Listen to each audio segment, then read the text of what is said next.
গাজীপুরের কালিয়াকৈরের নিখোঁজের ৭ ঘণ্টা পর এক শিশুর লাশ উদ্ধার করেছে পুলিশ। এ ঘটনায় জড়িত সন্দেহ পুলিশ তার সৎ মাকে আটক করেছে। আজ বুধবার ২২শে মে বিকেল উপজেলার হরিণহাটি এলাকায় এ ঘটনা ঘটে। নিহত শিশু সিরাজগঞ্জের বেলকুচি থানার গ্রামীণ এলাকার সবুজ মিয়ার মেয়ে মিম আক্তার।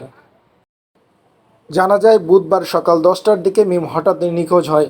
তাকে অনেক খোঁজাখুঁজি করেও তাকে আর পাওয়া যাচ্ছিল না। বিকেল ৫টার দিকে সন্দেহ হলে মিমের দাদা কুদ্দুস মিয়া সহ কয়েকজন মিলে ওই শিশুর সৎ মা আয়নার ঘরে খোঁজাখুঁজি করতে থাকে। এক পর্যায়ে ওই ঘরের সানসেটের উপর একটি কার্টন দেখলে সন্দেহ হয়। তারা সেটা নিচে নামায়। ওই কার্টন খুললেই শিশু মিমের নিথর দেহ বেরিয়ে এলে পুলিশকে খবর দেয় এলাকাবাসী। খবর পেয়ে পুলিশ সন্ধ্যায় শিশু মিমের লাশ উদ্ধার করে ময়নাতদন্তের জন্য নিহতের লাশ গাজীপুর শহীদ তাজউদ্দিন আহমেদ মেডিকেল কলেজ হাসপাতালে মর্গে পাঠানো হয়। হত্যাকাণ্ডের ঘটনায় ওই জড়িত সন্দেহ সৎ মা আয়নাকে আটক করে পুলিশ। আটককৃত আয়না প্রাথমিকভাবে পুলিশের ধারণা তাকে হত্যার পর ওই কার্টুনে লাশ রাখা হয়।